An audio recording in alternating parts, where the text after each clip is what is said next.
নমস্কার, আমি দেবজ্যোতি। আমার আজকের প্রতিবেদনে আপনাদের সকলকে স্বাগত জানাই। মমতা বন্দ্যোপাধ্যায় এবং অভিষেক বন্দ্যোপাধ্যায়ের মধ্যে রবিবার প্রায় 2 ঘন্টা 20 মিনিট ধরে বৈঠক হয়েছে। সেখানেই সিদ্ধান্ত হয়েছে আগামী 27শে ফেব্রুয়ারি নেতাজি ইন্ডোর স্টেডিয়ামে তৃণমূল কংগ্রেসের কর্মী সম্মেলন বা রাজ্য সম্মেলন অনুষ্ঠিত হবে। বেশ কয়েকদিন ধরে দলের মধ্যে একটা চর্চা চলছিল দলের সাংগঠনিক রদবদল নিয়ে।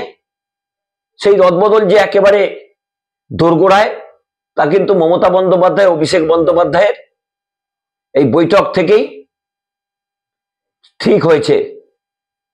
যখন কালীঘাটে এই বৈঠক হচ্ছে তখন তার অদূরেই উপস্থিত ছিলেন সুব্রত বক্সী, ফিরহাদ হাকিম এবং অরূপ বিশ্বাস এবং জয়প্রকাশ মজুমদার। মমতা বন্দ্যোপাধ্যায় এবং অভিষেক বন্দ্যোপাধ্যায়ের বৈঠকের পরই 27 তারিখ রাজ্য সম্মেলনের দিন স্থির করা হয়েছে। এই বৈঠক থেকেই মমতা বন্দ্যোপাধ্যায় এবং অভিষেক বন্দ্যোপাধ্যায় আগামী দিনের বার্তা দেবেন। কি বার্তা দেবেন? 26-এর বিধানসভা নির্বাচন 1 বছর বাকি আছে। তার আগেই রাজনৈতিক রণকৌশল মমতা বন্দ্যোপাধ্যায় অভিষেক বন্দ্যোপাধ্যায় স্থির করে দেবেন এই বৈঠক থেকে।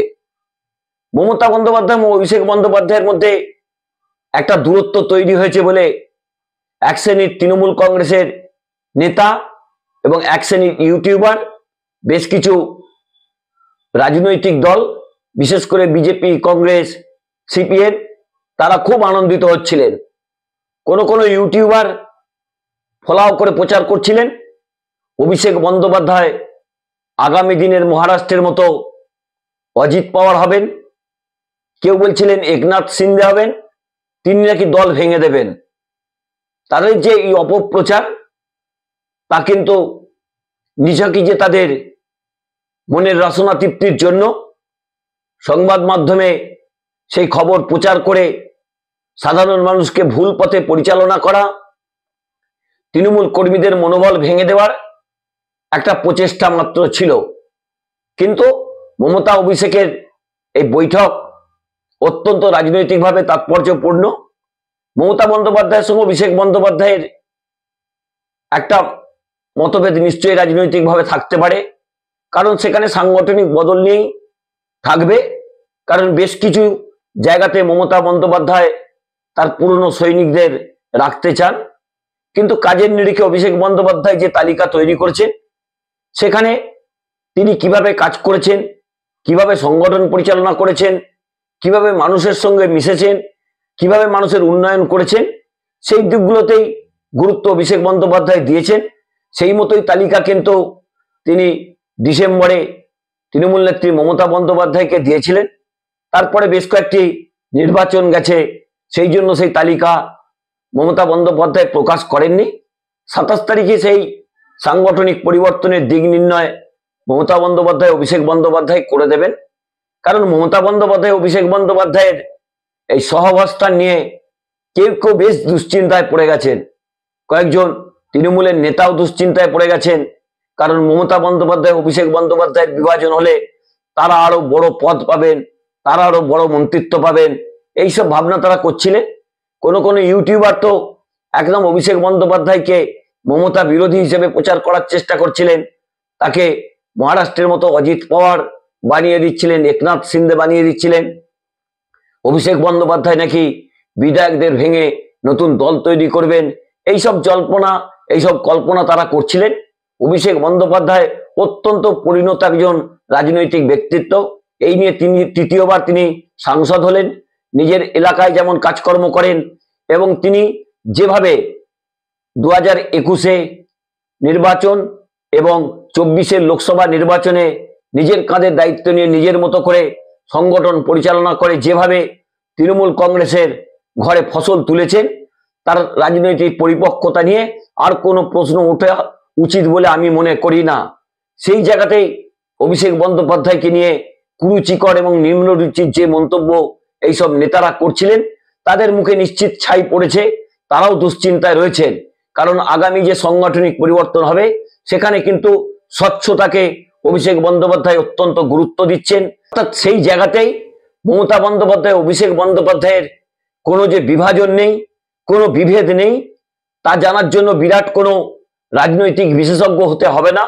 কারণ মমতা বন্দ্যোপাধ্যায় অত্যন্ত ভালোবাসেন, স্নেহ করেন অভিষেক বন্দ্যোপাধ্যায়কে।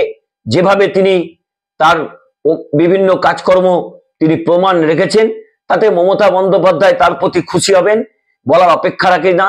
কারণ একটা ব্যক্তিগত সম্পর্ক তার রয়েছে, তার নিজের ভাইপো, এবং যেভাবে অত্যন্ত কম বয়সে তিনি একেবারে ডায়মন্ড হারবারের মতো একটা এলাকা থেকে সাংসদ হয়েছেন, তার এলাকাকে যেভাবে তিনি গুছিয়ে তুলেছেন, সংগঠনকে যেভাবে এক ছাতার তলায় নিয়ে আসতে পেরেছেন, তা নিয়ে কিন্তু বেশ কিছু দুশ্চিন্তা রয়েছে তৃণমূল কংগ্রেসের বেশ কিছু নেতার কপালে।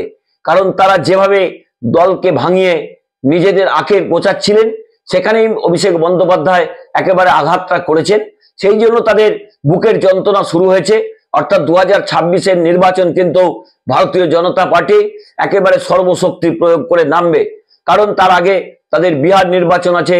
বিহারে যদি ভালো ফল করতে পারে, তাহলে যত রকম ভাবে বাংলায় বিভেদ তৈরি করে ক্ষমতায় আসা যায়, তার জন্য কিন্তু সর্বোচ্চ প্রচেষ্টা করবেন। কারণ যেসব তৃণমূল কংগ্রেসের নেতারা এই বিভাজনের কথা বলছিলেন, আনন্দ পাচ্ছিলেন, তারা কি চাইছিলেন? যে এর রাজ্যে বিজেপির ক্ষমতা বৃদ্ধি হোক, নাকি তারা তলে তলে বিজেপির সঙ্গে যোগাযোগ রাখছিলেন? অভিষেক বন্দ্যোপাধ্যায় কিন্তু সব তথ্যই সামনে আনবেন। তবে আগামী কিছুদিনের মধ্যেই কিন্তু তৃণমূল কংগ্রেসের যে সাংগঠনিক রদবদল হবে, সেখানে যে বেশ কয়েকজন নেতার কপালেও যথেষ্ট দুঃখ রয়েছে, তা জানার জন্য কোনো রাজনৈতিক বিশেষজ্ঞ হতে হবে না। তবে মমতা বন্দ্যোপাধ্যায় অভিষেক বন্দ্যোপাধ্যায় যে সমর্থক, তা কিন্তু গত রবিবারের বৈঠক থেকেও একেবারে স্পষ্ট। এবং মমতা বন্দ্যোপাধ্যায় অভিষেক বন্দ্যোপাধ্যায় বসেই ঠিক করে ফেলেছেন আগামী সাংগঠনিক রদবদল কি হবে। তবে এমএলএদের পক্ষ থেকে যে তালিকা অরূপ বিশ্বাসের মাধ্যমে কালীঘাটে পৌঁছেছিল, সেই তালিকাও অভিষেক বন্দ্যোপাধ্যায়ের কাছে পৌঁছেছে। সেই তালিকা থেকেও বেশ কিছু নতুন নাম কিন্তু সেই সাংগঠনিক পরিবর্তনে ঢুকতে পারে। নমস্কার, আমি দেবজ্যোতি। আমার এই পর্বটি ভালো লাগলে চ্যানেলটি সাবস্ক্রাইব করে বেল আইকনটি ক্লিক করে আমার পাশে থাকবেন। শুভরাত্রি।